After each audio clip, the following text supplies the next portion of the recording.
Bienvenue à Balade au cœur du rétablissement, là où la liberté vous attend. Aujourd'hui, on évoque probablement le sujet le plus universel, l'amour, mais aussi à travers un angle qu'on explore trop rarement, l'amour de soi. Au moment où on enregistre ce podcast, nous sommes en plein mois février et je n'ai pas besoin de vous rappeler l'événement qui est assez coutume, donc on pourrait dire que c'est le mois de l'amour. Et l'amour de soi, ça reste un concept un peu controversé entre la version c'est la bonne chose parce que c'est associé au bien-être et à la santé, et au contraire, c'est mauvais parce qu'on l'associe à tort au narcissisme et à l'égoïsme. Moi, je vous dirais qu'il y a tout un monde dans lequel on peut rapidement se perdre entre ces deux polarités. Et se perdre, ça prend aussi tout son sens, alors que c'est ce qui se produit trop souvent en relation. Comment transposer le concept des langages de l'amour à la relation à soi? Comprendre ses propres besoins, identifier ses langages de l'amour pour soi, mettre en place des rituels, comment on peut remplir son réservoir de confiance et sortir progressivement de la dépendance affective. C'est toutes des questions auxquelles on va s'intéresser aujourd'hui. Alors, on va voir comment, notamment à travers les langages de l'amour, celui qu'on donne autant que celui que l'on se donne, l'estime de soi et l'amour de soi peuvent représenter le carburant qui évite de faire porter à l'autre la responsabilité de combler nos vides. Alors, sans plus tarder, je passe à la présentation de mes collègues que je laisse se présenter et ensuite vers notre invitée Stéphanie. Alors, moi, je m'appelle Sébastien. Bonjour, aïe. Je réalise que j'oublie toujours de me présenter. Alors, voilà, je me prends plus pour acquis, je m'aime. J'ai ma chère. Alors, José, bonjour tout le monde. José. Bonjour. Ma collègue Isabelle. Bonjour, Isabelle. Isabelle. Bonjour, Isabelle. Salut, Isabelle. Et on accueille également Stéphanie. Allô, moi c'est Stéphanie. Merci d'avoir accepté notre invitation, Oui, Stéphanie. Plaisir. En premier lieu, c'est sûr j'ai beaucoup évoqué le langage de l'amour en introduction, puis je voulais savoir, qu'est-ce que ça vous dit? En gros, quand on vous parle de langage de l'amour, qu'est-ce qui monte spontanément? Que ce soit une bonne définition ou une moins bonne définition, qu'est-ce qui vous vient à l'esprit spontanément? C'est, en fait, ce que j'en croyais avant de m'intéresser avec curiosité à ça. Pour moi, le langage de l'amour, c'est comment je veux être aimée pour me sentir en sécurité d'être quelqu'un pour quelqu'un. C'est ce que je pensais que c'était avant. Puis maintenant? Puis maintenant, c'est qu'est-ce que je sens être avantageux pour la relation d'échanger avec l'autre partenaire. Je veux dire que j'ai envie de l'offrir, mais j'ai envie de le recevoir aussi, mais pas... c'est pas nécessaire, en fait. C'est quelque chose qui va être comme la cerise sur mon sundae. Parce que mon sundae, il est complet, il goûte bon. Mais maintenant, si tu mets une cerise en plus, ça va goûter vraiment bon. Mais j'en ai plus besoin. Exactement. Tu le vois comme un bonus. Exactement. Intéressant. Stéphanie, José, qu'est-ce que ça l'évoque, le langage de l'amour pour vous, pendant que je te vole ton crayon? Ben, pour moi, je dirais que avant, j'avais lu là-dessus déjà il y a longtemps. Pour moi, avant, c'était juste une stratégie comme un autre pour garder la personne avec qui j'étais, peu importe c'était qui ou ce qu'elle est. Fait que tu trouves c'est quoi son langage, c'est quoi qu'elle veut, puis tu lui donnes, puis de même, elle reste là. J'aime le mot stratégie, mais dans le sens où C'était vraiment ça. c'est un rapport, c'est un calcul. Oui, c'était ça. Maintenant, puis c'est drôle parce qu'on en a parlé dernièrement dans un atelier. Je repensais aux 5 langages en m'en venant en voiture, puis j'étais comme... Je les utilise toutes envers moi maintenant, tu sais. Puis je me rends compte que, par exemple, tu sais, mes enfants, pour eux, la présence de qualité, c'est... en fait, pour mon plus vieux, c'est vraiment ça, là, du temps avec moi. Fait que je lui donne parce que je l'aime, puis que j'ai envie qu'il se sente bien. Fait que c'est vraiment différent, tu sais. Ton rapport, il est passé de clairement comme mathématique à C'était très on manipulateur. donne, on reçoit, à quelque chose de conscient. Là. Ouais. Ah, mais j'aime bien que tu mettes à nu par rapport Ouais, à c'était ça. ça. C'est peut plus devenir monnaie ça. d'échange. Non. Là. Monnaie d'échange. C'est fort comme concept. Ouais. Quand je dis c'est fort, by the way, là, ça veut dire que j'aime ça. Pas que c'est exagéré. D'accord, merci. Me prendre un dictionnaire pour me comprendre. Désolé, gang. Toi, José, comment tu vois ça? Ben, pour moi, au début, quand j'ai entendu parler des langages de l'amour, je trouvais que c'était une grosse stratégie de marketing pour vendre des livres. Alors, je me suis dit, ils vont se mettre à écrire là-dessus, puis ils vont nous dire qu'il y a une façon d'exprimer nos langages de l'amour. Puis j'ai découvert, en lisant un peu plus là-dessus, en me documentant, que c'était intéressant de connaître le nôtre pour pouvoir justement se sentir capable d'exprimer à une autre personne au lieu de le laisser deviner comment on voudrait être aimé, être capable de le guider à travers notre relation. Fait que je me suis dit, c'est un guide intéressant que de connaître ces langages-là. Ça règle pas tout, mais ça permet d'être un guide intéressant pour nous puis pour la relation. Puis ça l'a aidé sûrement le monsieur à vendre plein de livres. Fait que ça a fait sa job. Les roses qui se sont vendues, des livres qui se sont vendus. Donc, on voit le volet très marketing associé à ça. On va essayer évidemment d'en sortir. Moi, j'y réfléchissais, puis je le voyais comme un logiciel de traduction mal ajusté. On va le dire comme ça. C'est comme si je disais salut, puis qu'est-ce que la personne entend, c'est qu'est-ce que tu veux. Évidemment, je dis un petit peu n'importe quoi, mais dans le sens où je crois que parfois, tu sais, en anglais, on dit lost in translation. Perdu dans la traduction, des fois, j'ai l'impression que c'est ça le langage de l'amour, c'est que notre intention, tout part d'une intention que nous avons et qui n'est pas toujours reçue comme étant une symbolique de ça, qui est pris pour acquis ou qui est simplement bien reçu d'une façon très saine. Et je crois qu'il y a des gens qui parlent chinois avec une autre personne qui parle espagnol. Ouais. Moi, j'ai vu à un moment donné un monsieur exprimer quelque chose dans un groupe, pas à Don Rémy, mais ailleurs, où il est sorti après 25 ans de mariage, complètement démoli d'un commentaire que sa femme a fait. Elle dit « Tu m'as pas aimé ». Puis lui, il dit, pendant 25 ans, tous les vendredis soirs, il arrivait chez eux avec un bouquet de roses. Mais elle sent des fleurs. Ce qu'elle voulait, c'était passer du temps avec son mari, faire des marches, jaser, passer du temps de qualité. Fait que comme il s'était jamais parlé de ce que c'était le langage de l'amour, lui, il lui manifestait son amour d'une façon qui résonnait pas tant que ça pour elle.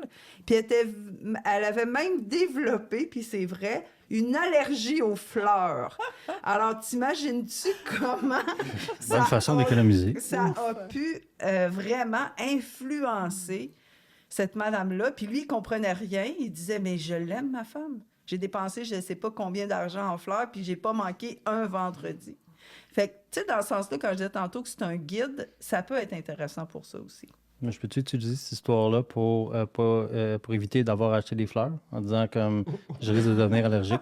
Oui, c'est cheap. C'est des enjeux de santé, c'est de la santé publique. Stéphanie, je vais te donner la parole. Là, j'ai vu que tu avais une idée. Tu sais, comme le langage de l'amour, j'apprécie beaucoup mes collègues, mais je ne vais pas verbaliser ou démontrer mon affection de la même manière. Puis avec José, c'est un bon exemple. Parce que les deux, on se taquine énormément, puis je pense qu'on s'apprécie énormément aussi, mais il n'y a pas une journée où on ne s'en va pas promener de façon drôle et polie. Fait que c'est ça qui m'est monté. Genre, des fois, on a une drôle de façon de le montrer, mais il faut que la personne soit capable de le recevoir. Et comme dans le monsieur, manifestement, la personne, c'est pas ça qu'elle voulait entendre. Stéphanie? Mais par rapport à ce que tu disais tantôt, ça me faisait penser à... Avant que tu prennes conscience qu'il y a différents langages de l'amour, moi, j'avais pas une idée de ça avant. Puis, généralement... Pour moi, en tout cas, c'était moi, j'aime telle affaire, fait que je vais te montrer ça de la même façon que moi, j'aime ça. Comme moi, j'aime ça que tu me rendes service. J'aime ça que tu me demandes as-tu besoin d'aide, puis je fais ça pour tout le monde. C'est ça que je vais faire. Fait que, tu sais. Donc, on l'applique à soi-même, dans le fond. Oui, c'est ça. Tu donnes ce que ça t'aimes. donne quelque chose qui est vraiment pas toujours cohérent, comme dans ton exemple des roses. Là. Ouais. Ça veut pas dire que l'autre personne, c'est ça qu'elle a envie. Puis, Peut-être que le monsieur, il aimait ça, recevoir des cadeaux, lui, puis que c'est pour ça que, en fait, moi, en relation, je suis très indépendante, autosuffisante, puis dans le temps, je l'étais encore plus. Hein? Fait que moi, capable seule, fait que j'ai été en relation avec un gars que pour lui, là, c'était sortir les poubelles, me rendre des services. Puis pour moi, je voyais ça comme étant, je suis capable, là. C'est quoi, t'essayes-tu de me paterner? T'sais? Je sentais que c'était comme, c'est quoi? Comme une attaque j'ai à pas ton besoin autonomie. de toi, exactement. Puis pour lui, là, c'était toute sa manière de m'exprimer, comment il est bienveillant. Puis pour moi, c'est comme, tu es en train de dire que je suis pas capable. Tu vois, c'est toute une question d'interprétation. Puis là, on est ailleurs maintenant, là. Maintenant, c'est comme...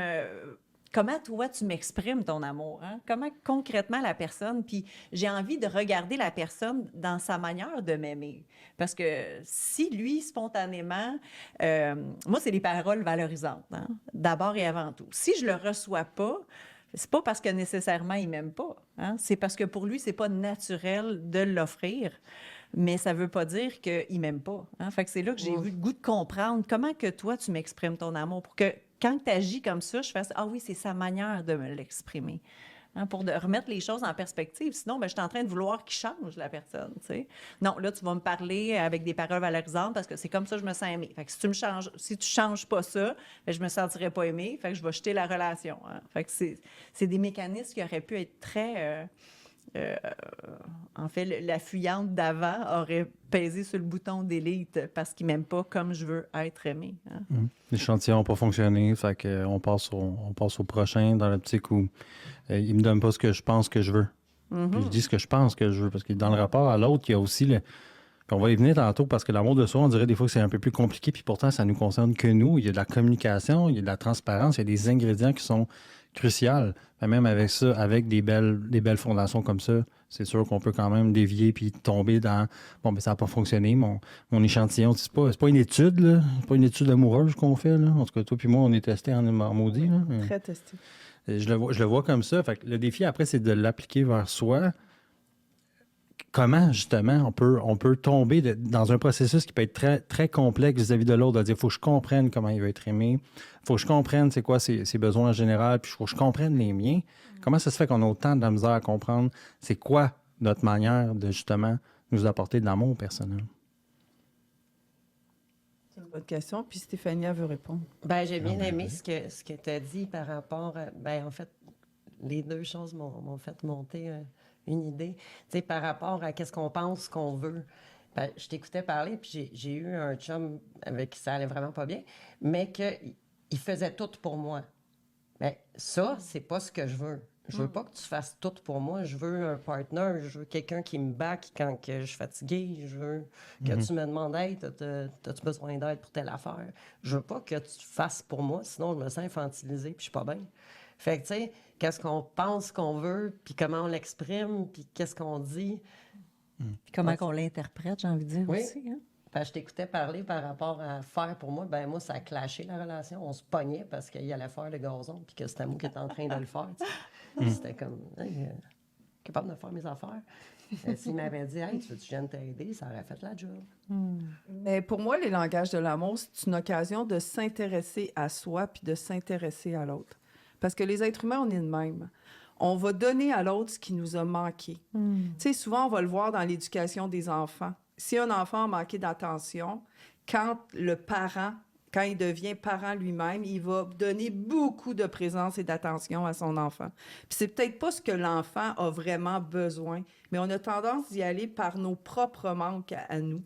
Fait que je trouve que les langages de l'amour, c'est une occasion d'aller à la rencontre de l'autre, de s'intéresser à l'autre.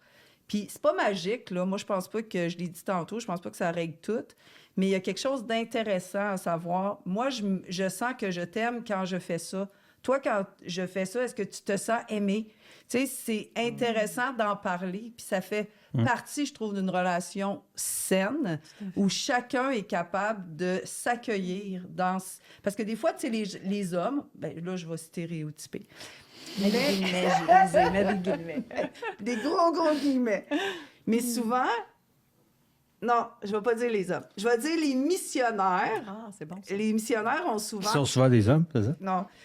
Ont souvent tendance à sentir et à manifester leur amour par le don d'eux-mêmes. À leur rendre service, à aider, supporter. OK? Ils ont tendance à faire ça. Fait que si la personne, elle, ça la valorise de faire ça, mais qu'elle est confrontée à quelqu'un qui est dérangé par ce comportement-là, bien, ça peut être intéressant de parler de se demander pourquoi. Puis, qu'est-ce qui fait que je suis dérangée quand on prend soin de moi de cette façon-là? Il y a peut-être quelque chose en dessous de ça qui n'est pas réglé non plus. Fait que je trouve que c'est une belle façon de s'introspecter, puis c'est une belle façon de se rencontrer aussi. Ça prend de l'introspection puis de la responsabilisation dans l'équation, bien évidemment. Puis, Isa, je te laisse intervenir, puis après, j'ai une petite question pour vous. Vas-y. Oh, OK, comme ça. Je me demandais si l'amour de soi, c'était pas un préalable Parce que des fois, on fait les choses à l'envers. On pense qu'on sait ce qu'on veut, un peu comme Stéphanie le disait, mais on n'a même pas appris à savoir ce que nous, on apprécie vis-à-vis de nous-mêmes, puis on se l'octroie même pas.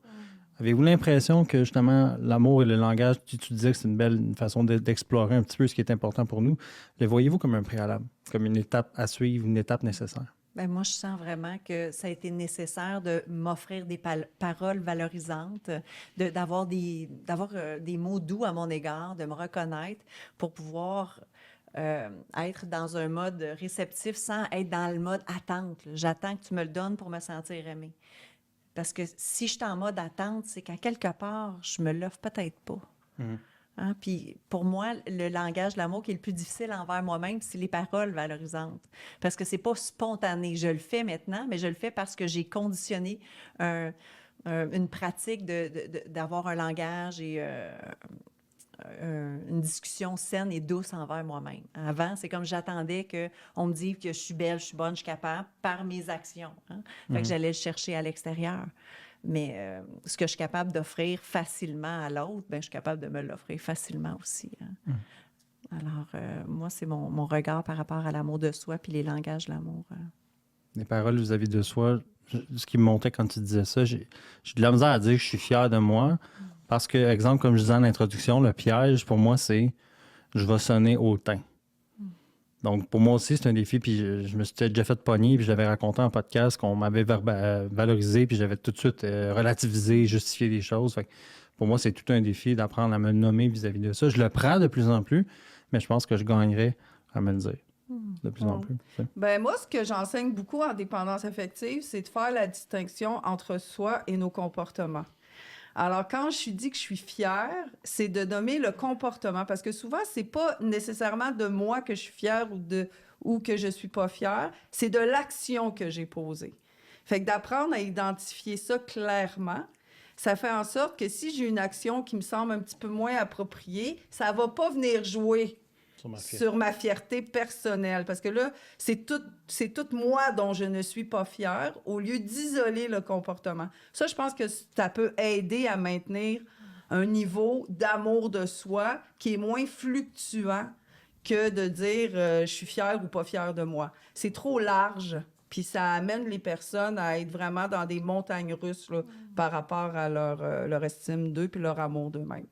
Comme être fier de faire 14 rencontres debout et habillé. Exactement. Stéphanie? Ben, j'allais dire, en fait, par rapport à ça, que si tu n'as pas d'amour de soi en dessous de tes langages de l'amour puis de tes attentes, ben ça devient vraiment ça, une attente. Pas une cerise sur le Sunday, comme tu parlais tantôt. Fait que ça devient quelque chose que tu... Viens faire ça, viens me dire que t'aimes ce que je fais parce que sinon je me sens pris pour acquis. Puis je l'ai vraiment retenu, ce que Josée a parlé de tes comportements. Je le fais avec mes enfants maintenant quand je dis hey, je suis fière de telle affaire que tu as faite. Puis j'ai appris à le faire avec moi parce que moi je suis un peu de misère, que je suis fière de... Le feeling n'est pas génial, mais quand le matin, je prends le temps de faire 3 trucs que j'ai trouvé cool la veille, ben je me rends compte que plus l'année a avancé, plus souvent, maintenant, le truc que j'ai trouvé cool la veille, c'est une capacité que j'ai que je n'avais pas auparavant. Par exemple, j'ai géré un conflit avec un de mes collègues de travail de façon calme et posée. Je n'ai pas explosé, puis on a réglé ça nice. Puis ben, je vais me réveiller, puis je vais faire hey, je suis vraiment super contente d'avoir acquis cette capacité-là. Fait que ça me permet de me donner des paroles valorisantes puis de moi, pas me sentir prise pour acquis de moi-même face à moi-même. Puis c'est vraiment cool. Puis à mesure que j'avance, ben c'est quelque chose qui arrive de plus en plus souvent au lieu d'être contente de quelque chose de l'extérieur, je suis contente de quelque chose que j'ai acquis. Tu le vois dans ton propre comportement, puis tu es capable de te valoriser de façon saine et équilibrée. Puis tu as parlé de quelque chose au début, puis... ça m'a fait penser à ça, mais je me souviens plus qu'est-ce que tu dis. C'est pas important. Je me suis pris une note ici que, contrairement peut-être à des gens qui ont une autonomie affective un peu plus... qui font partie du club des autonomes affectifs, boutique en ligne disponible. Des fois, le dépendant affectif, je trouve qu'il dépend de l'apport extérieur pour sentir qu'il existe. Ça, tu l'as bien verbalisé. Mais ce que j'appelle l'urgence de remplissage. C'est comme une sensation de vide qui crée une urgence qui pousse à accepter n'importe quel type d'attention, même toxique, pourvu qu'elle réponde, qu'elle remplisse le réservoir. Mais le problème, c'est que le réservoir, il est souvent troué. Ce qui veut dire que peu importe comment on le reçoit, compte tenu qu'on n'est pas nécessairement à même d'avoir une fondation solide, tout s'évapore et tout a toujours besoin d'être ré-rempli. Donc, la fameuse bouteille d'eau trouée ou le besoin de réassurance qui est constant, c'est quelque chose qu'on observe vraiment. Puis la première question que les gens me posent, puis ils me regardent, puis ils disent « Ah, je comprends ton image. Comment je fais pour boucher le trou? » Bien, c'est ça qui est vraiment... tu sais, le concept de l'amour de soi, quand les gens ont dit qu'il faut apprendre à s'aimer, il faut réapprendre à s'aimer. Parce que pour moi, c'est quelque chose qui est naturel. On est venu au monde amour. Et c'est notre parcours de vie qui a fait que pour toutes sortes de raisons, on a erré pendant des années dans le désamour de soi. Donc, on s'est comme identifié à un moment donné comme des êtres non dignes d'amour, non aimables, puis on s'est construit une personnalité à travers ça. Fait que c'est pour ça que c'est si compliqué dans les ateliers quand on dit « donnez-vous de l'amour, apprenez à vous aimer ». Puis là, tu as les yeux de tout le monde comme des chevreuils sur l'autoroute qui disent « oui, mais on fait ça comment? » Parce que c'était quelque chose de naturel qui a été un peu saboté. Puis on a erré là-dedans. Fait que de retourner, c'est comme un enfant qui apprend à marcher. Il va pas t'expliquer comment il apprend à marcher. Il a marché. Mais c'est un retour. Tu sais, il y a Marianne Williamson qui a écrit son livre « Le retour à l'amour ». Elle n'a pas dit apprendre à s'aimer, retourner à l'amour. Fait que c'est ça qui est si compliqué parce qu'il faut apprendre quelque chose qui était naturel. Donc, on se complique ça nous-mêmes. À la base. Tout ce que tu as de besoin, c'est en dedans de toi. Oui. Tu sais où tu vas pas? Donc, on se complique un peu la vie, j'ai bien l'impression. Des fois, on voit ça tellement gros parce que Josée l'a dit, on s'écarte du naturel. Là, on a l'impression que l'amour de soi, c'est le fameux stéréotype des concombres sur les yeux, puis le spa, puis tout ça. Puis on est comme, j'ai pas le temps pour ça. Puis, 5 minutes, là, reviens à la base. Dans ce que tu as décrit, Stéphanie, je veux dire, il n'y a rien qui nécessite un baccalauréat, là. On n'est pas obligé de passer par des formations ou par une thérapie de 6 mois pour tomber nécessairement là-dedans. C'est à travers les petits gestes qu'on a trop longtemps ignorés ou qu'on ne voit plus, comme Isabelle l'a dit. On n'est juste plus à même de percevoir ça comme étant un langage de l'amour de soi, comme on prend des fois pour acquis notre partenaire puis on se dit, ben non, c'est pas de l'amour, ça, c'est juste c'est la moindre des choses. Ouais. On l'applique à soi aussi. Mais quand tu t'aimes pas, tu vas agir pour venir confirmer la croyance que tu n'es pas aimable. Fait que tu vas avoir des relations puis des situations dans ta vie qui vont venir renforcer cette croyance-là, puis elle va finir par se cristalliser à l'intérieur de toi. Moi, je pense, puisque ma croyance, puisque j'enseigne beaucoup, c'est que s'aimer, c'est un gros morceau à prendre. Tu sais, un éléphant, ça se mange au complet, mais une bouchée à la fois.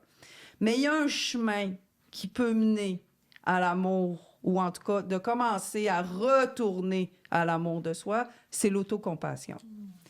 Et quand on est capable, parce que l'autocompassion, c'est rempli de douceur, de bienveillance, mais d'autorité aimante. Je me laisse pas tout passer non plus. Je suis capable de me donner ce qui m'a manqué, entre guillemets. Fait que pour moi, l'autocompassion, c'est comme vraiment un chemin intéressant pour faire grandir l'amour à l'intérieur de moi. Fait que, tu sais, un exemple, à un moment donné, que j'ai vécu avec quelqu'un, la personne était sur la route, puis elle a fait une erreur qui a failli causer un accident. Oh, ça va mal finir, l'histoire. Puis là... non, mais c'est pas moi. Ah! Puis... c'est pour ça que ça va bien finir! Puis là, la personne, ce qui s'est passé à l'intérieur d'elle, c'est que comme elle était dans le désamour d'elle-même, elle s'est mise d'abord à s'auto-critiquer violemment, en se traitant de toutes sortes d'affaires pas gentilles.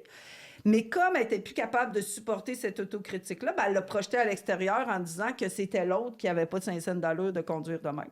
Fait qu'elle n'était pas dans l'amour, elle était dans la peur.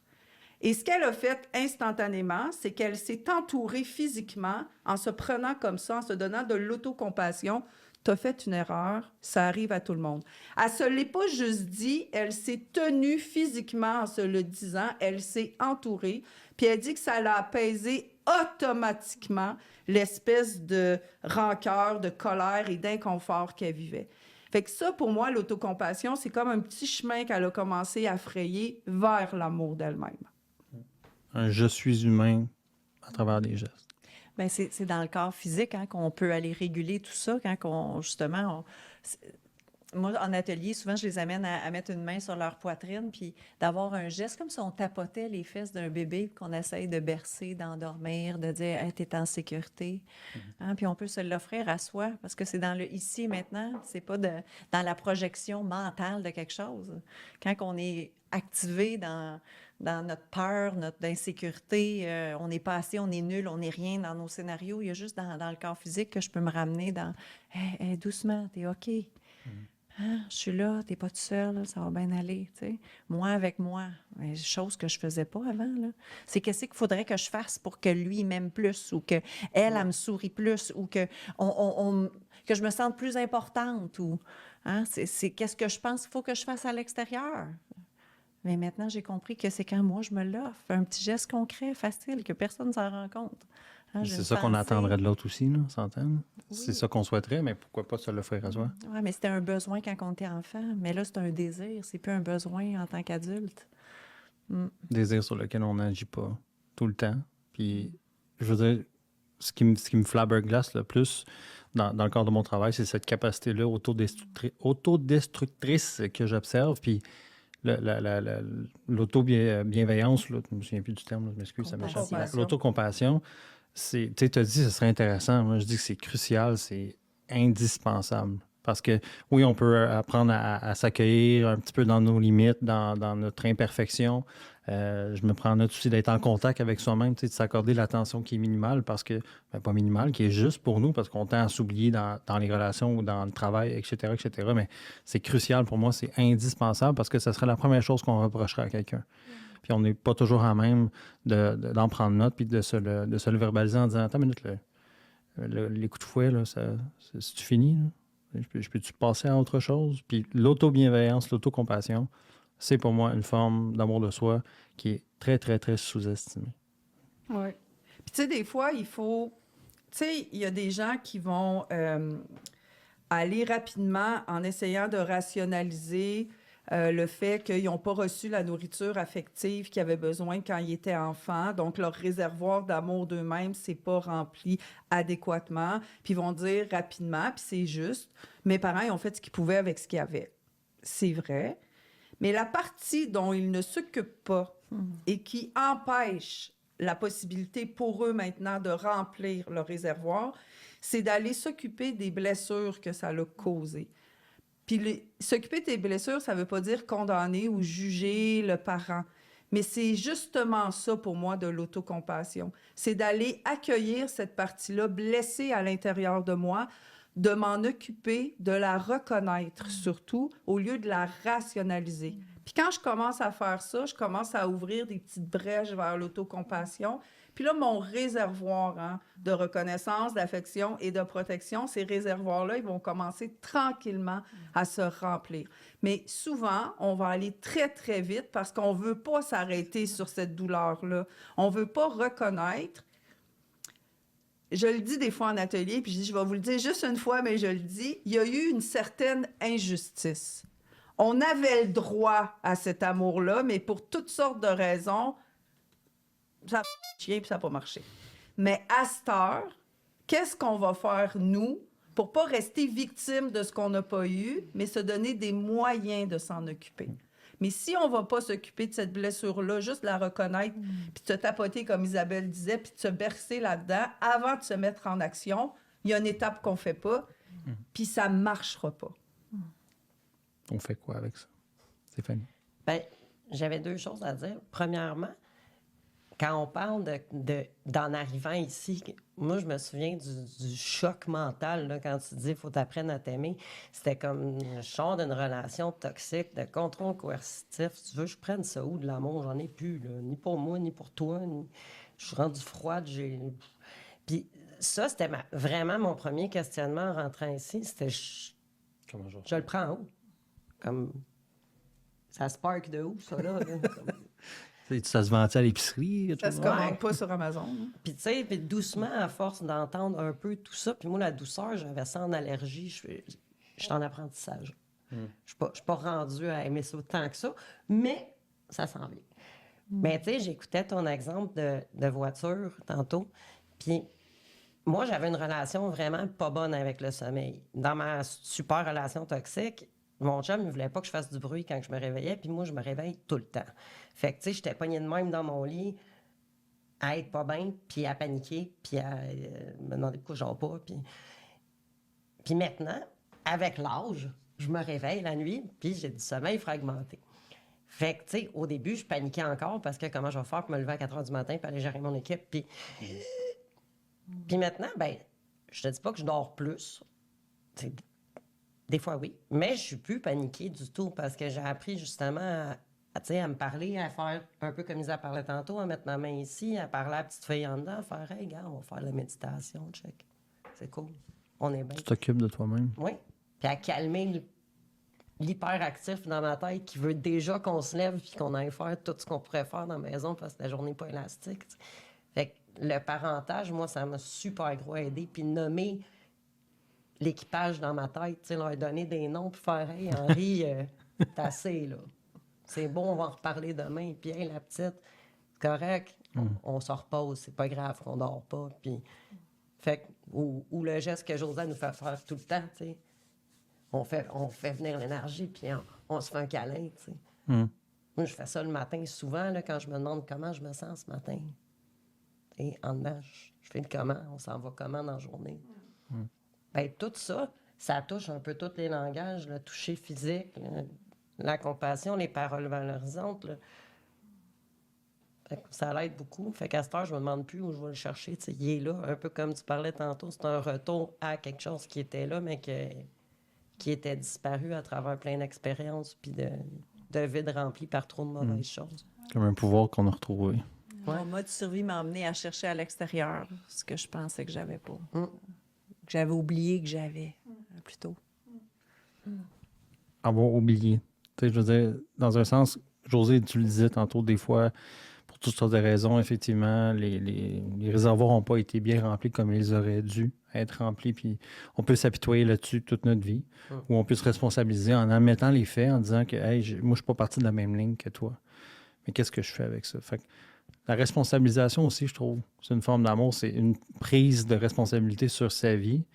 Puis, comme on prendrait responsabilité de notre enfant qui serait vu et perçu comme étant positif en disant ah, tu sais, c'est un adulte responsable, elle l'accompagne à ses rendez-vous, puis etc., bien, c'est bien vu pour soi aussi. T'sais. Fait que toutes les personnes qui arrivent ici, même s'ils ne le voient, elles ne le voient pas tout le temps, font preuve d'une énorme démonstration d'amour de soi.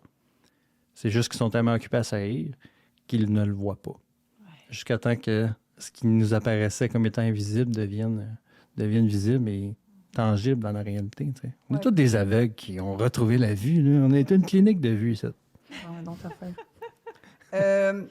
On n'est jamais responsable de ce qu'on nous a pas donné enfant, mais on est totalement responsable de se le donner maintenant.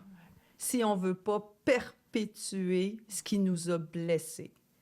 Mais on n'est pas responsable de ce qu'on n'a pas reçu. Ça, c'est important quand on parle de responsabilisation. Je ne suis pas responsable de ce que je n'ai pas reçu, mais c'est ma responsabilité maintenant de développer les outils pour me donner justement ce qui m'a manqué pour être un adulte heureux et capable d'avoir des relations satisfaisantes avec moi puis avec les autres. C'est là notre grande responsabilité. Tout à fait. Je vous entends depuis tantôt donner des trucs. Tu as parlé du parentage qui est un outil très tangible. Alors, je pense qu'on serait rendu justement à cette fameuse boîte à outils. La boîte à outils fait partie de notre podcast depuis près du début. Et José, je ne sais pas si tu avais un autre outil, mais j'aimerais que tu puisses résumer un peu aux gens qu'est-ce que c'est justement le parentage. C'est un exercice qui est fort recommandé et qui est aussi... qui est bien apprécié des gens en général. Donc, José, je sais que je te prends un peu au dépourvu, mais j'aimerais ça que tu nous parles du parentage en quelques mots. Je vais être capable. Let's go, José, avec toi. Donc, c'est un exercice qui permet vraiment d'aller prendre soin de la partie enfant à l'intérieur de nous qui a connu des manques, des traumatismes, de l'abandon, du rejet, qui est rempli de blessures, hein? Les 5 blessures dont Isabelle parle tous les lundis. 14 heures, l'unité dont les... Oui, exactement. Okay. Et c'est de s'amener dans un état un peu de méditation, de relaxation, puis par une visualisation créatrice, aller retrouver cet enfant-là. Peu importe l'âge à laquelle on va aller le retrouver, et retourner dans certaines situations pour aller réparer certaines choses. Par exemple, moi, j'ai fait du parentage avec un professeur de 6e année qui s'appelle Simone Lavoie, elle est morte, c'est pas grave, et qui m'a laissé des heures de temps au tableau parce que je comprenais pas les fractions et qui m'humiliait au tableau. Alors, à un moment donné, c'est quelque chose qui me bloquait dans la vie à différents aspects. Fait que j'ai utilisé le parentage pour amener la petite Josée avec son petit chandail jaune avec le petit chat dessus, puis ses petits cheveux frisés qui étaient devant le tableau. J'ai pris la grande Josée qui a plus de caractère aujourd'hui et j'ai amené la petite Josée dire à Simone Lavoie ce que j'aurais voulu lui dire à cette époque-là. Donc, c'est pas gentil et c'est pas comme ça que tu vas m'aider à comprendre. Je suis allée réparer quelque chose par la visualisation, par le parentage.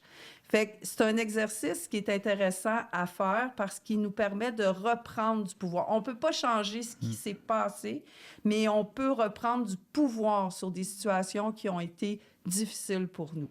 Fait que je pense que tout le monde ici, tous les intervenants, on a cet outil-là. Si jamais vous le voulez, ben oui, c'est possible de l'obtenir. On en parle beaucoup dans les ateliers aussi parce que c'est vraiment quelque chose de précieux. Ou aller faire des recherches sur qu'est-ce que c'est le parentage ou le parenting, là, ça dépend de qui en parle. Parenting? Le parenting.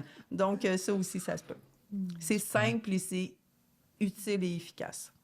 Toi, Stéphanie, ton outil? Bien, j'allais dire par rapport à ça, ça se fait. Moi, je l'utilise tout le temps dans plein de situations quand que, tu sais, je suis impulsive puis j'ai tendance à être agressive si je ne me gère pas. Bien, tu sais, je le sais que c'est mon moi en dedans, le petit cul qui capote puis qui n'est pas content. Fait que je l'utilise comme vraiment souvent. Je vais faire un retrait puis je vais aller me jaser puis faire hey, je comprends que tu n'es pas contente, je comprends que tu es en crise puis que ça ne marche pas comme tu veux. Là, je t'entends. Ça peut être très spontané. Oui, ça, c'est la version express d'aller calmer l'enfant, d'aller y parler, là, de sortir notre parent pour y parler. On n'a pas Ça besoin m'aide vraiment beaucoup. d'être en état de relaxation. Là. On peut juste aller s'accompagner. Oui. On peut le faire au volant aussi. Oui, absolument. Oui. Je pense que ça gagnerait à être incorporé dans la vie de plusieurs. Avais-tu autre chose? Je sais que tu en as verbalisé par rapport à plusieurs, Stéphanie, mais OK. Un outil, s'il y a un outil qui te vient, n'hésite pas. Ah, ben, d'autres outils. N'importe quoi qui t'aide, je les utilise justement. toutes. Ben, en fait, les cadeaux, qui est vraiment pas mon truc mon langage d'amour, ni d'un bord, ni de l'autre, ni pour moi, ni pour quelqu'un d'autre, ben je le fais avec moi maintenant. Parce que je suis hyper disciplinée, puis à un moment donné, dans ma journée, j'ai besoin de quelque chose de le fun. Tu sais, je suis disciplinée dans ma nutrition, dans mon entraînement, dans ma job, dans mes études. Ben, quand il arrive 7h30 le soir, maintenant, j'ai trouvé que manger du chocolat noir, je trouvais ça vraiment trippant. Fait que je m'achète plein de sortes de chocolat noir à 75 % qui vient de Madagascar. Puis là, j'ai mon temps avec mes petites cerises, puis je me choisis 2 carrés de chocolat en pyjama dans mon lit. Puis à partir de 7h30, c'est mon temps en pyjama que j'ai pu à performer, à faire rien. C'est mon temps, moi. Fait que ça, pour moi, c'est mon cadeau de fin de journée. Là, puis j'ai hâte à mon cadeau de fin de journée. Là, Le cadeau de fin de journée. oui. Intéressant. Merci, Steph. Je vais y aller, Lisa, j'ai pas d'oublier. Vas-y. Pour moi, j'en ai 2. Il y en a un qui est plus fancy, que je ne vais pas tant expliquer, mais que je vous invite à aller faire des recherches. Ça s'appelle Security Priming. En français, on pourrait dire un ancrage de sécurisation. Donc, c'est un peu grosso modo d'avoir un langage avec des mots qui sont associés à des termes sécurisants qu'on peut se répéter et ainsi une histoire dans laquelle on se sentait bien et en sécurité, dans laquelle on peut replonger. Je trouve qu'il y a des similitudes avec le parentage, mais au-delà de la guérison, c'est juste un refuge sécuritaire. Donc, supposons que je me sens anxieux, je me sens pas bien avec moi-même ou j'ai le goût de tomber dans les vieux réflexes de dévalorisation. Je peux retourner à un endroit ou à un moment avec une personne ou avec simplement dans un environnement dans lequel je me sentais bien, en sécurité, parce qu'il y avait un gardien en avant ou parce que j'étais avec un parent ou parce que j'étais avec mon ex ou mon chum ou ma blonde, peu importe. Et avec des mots qui sont associés à ça, comme bienveillance, respect, amour de soi. Bref, il y a tout un lexique associé à ça. Allez lire là-dessus. Mais le premier qui me venait, c'était de verbaliser l'intention. Parce qu'on parle d'amour de soi, on parle de l'amour, de langage aussi de l'amour, bien, ça s'applique autant à soi, autant qu'à l'autre. Tu sais, ça se dit. C'est un peu awkward, c'est un peu... je dis pas de faire ça à la première date, là. Toujours est-il qu'on peut le faire lorsqu'on est bien instauré, de dire actuellement, je fais ça, là, puis voici mon intention. Voici qu'est-ce que je veux déclencher chez toi, ou quelque chose, toujours en regardant ce sur quoi on a du pouvoir, mais juste de dire, hey, je fais ça pour ça en ce moment. Puis je trouve ça important de te le verbaliser. Même principe. C'est comme si, avant de faire son cadeau du soir, Stéphanie se disait, hey, je fais ça là, parce que tu le mérites. Je fais ça parce que je le mérite puis que je travaille fort. Juste de se rappeler, parce qu'on est tellement sur le pilote automatique, je trouve que l'intention peut partir assez vite. Donc, on prend pour acquis les autres. Il ne faut pas se prendre pour acquis. Donc, je trouve que l'intention, elle est importante à être verbalisée. Isa, un outil qui te vient? Bien, en fait, j'ai envie de remettre, mais en le décrivant peut-être un peu plus, c'est comme du tapping un peu, hein? C'est d'aller ancrer dans le corps physique quelque chose, mais de toujours l'ancrer à la même place au moment où j'ai le besoin de sécurité. Hein? Fait que c'est comme si c'est un safe space, puis j'ai l'accès à n'importe quel moment. Puis on peut faire ça à n'importe quel lieu. Pour ceux qui sont plus en mode écoute et qui ne nous voient pas actuellement, c'est vraiment sous la gorge, il y a un creux et puis il y a comme le début de la cage thoracique. Hein? Si on va vraiment, on peut vraiment aller, je ne sais pas si vous entendez. Ça fait un peu de cohérence cardiaque aussi. Exactement. Ouais. En faisant ça, c'est comme si je me connecte à mon corps physique. Puis là, je prends juste des respirations, je me dépose un instant. Puis c'est là que je peux avoir un discours d'accueil. Hein? On n'est pas déjà dans la projection ou la planification, quoi que ce soit, de nouvelles phrases. C'est juste de revenir à soi, d'accueillir que, en ce moment... On est connecté ici. Exactement. Hein? Pas là. On revient dans la tête. Dans le corps et dans le cœur et non dans la tête, c'est ça. Exact. Oui, c'est ça. Hein? Un mélange de mots, qu'est-ce que vous voulez. Hein? Parfaitement imparfaite. Fait que pour moi, je ramène parce que c'est un ancrage qui m'a toujours fait du bien. Puis à chaque fois que je l'apporte aux gens, c'est comme quelque chose de concret, palpable qu'ils peuvent mettre en action partout. Et par la suite, bien, tout ce qu'on a apporté comme solution peut être doublé de cela. Alors, voilà. Bien, je pense qu'on a vu aujourd'hui que l'amour de soi, ça peut être une source intérieure qu'on peut alimenter, apprendre à alimenter soi-même sans que les autres aient un impact réel ou qu'on dépende des autres pour le remplir. Puis c'est un sujet tellement enrichissant que je voyais le temps passer puis j'étais comme, on pourrait continuer encore 40 minutes, mais on a une vie, bien évidemment. Alors, je remercie Josée, Isabelle et Stéphanie d'avoir participé à l'édition d'aujourd'hui. Bien évidemment, j'aurai l'occasion de vous donner le mot de la fin. Donc, je vous rappelle, à l'unité Norémie, nous sommes un organisme communautaire dont le but est de prévenir le transfert des dépendances et on aide les personnes, justement, dont c'est le cas, ainsi que leurs proches. On a toutes sortes d'activités, autant destinées aux personnes qui ont des dépendances que les gens qui font partie de leur vie. Alors, n'hésitez pas à fréquenter notre site Internet au www.donremysainte-thérèse.com. Alors, avec le mot de la fin, je cède la parole à mes collègues qui pourront vous dire un petit coucou. Alors, moi, je veux vous laisser avec ce mot de la fin. L'autodiscipline, c'est de l'amour. La rigidité, c'est de la peur. Prenez bien soin de vous. Ici, maintenant, tu es en sécurité. Avec toi. Ben, moi, je dirais que pour moi, la plus grande façon de démontrer de l'amour envers moi, c'est, tu sais, je disais tantôt, je voulais toujours avoir quelqu'un qui a « I've got your back ». Je sais pas c'est quoi la traduction en français. Mais maintenant, ça, je le fais pour moi, pour mes besoins, pour mes objectifs, pour comment je me sens. Tu peux compter sur moi. Oui. Puis ça, pour moi, c'est la plus grosse différence dans mon mode de vie, de savoir que à travers tout, ben moi, je suis là pour moi.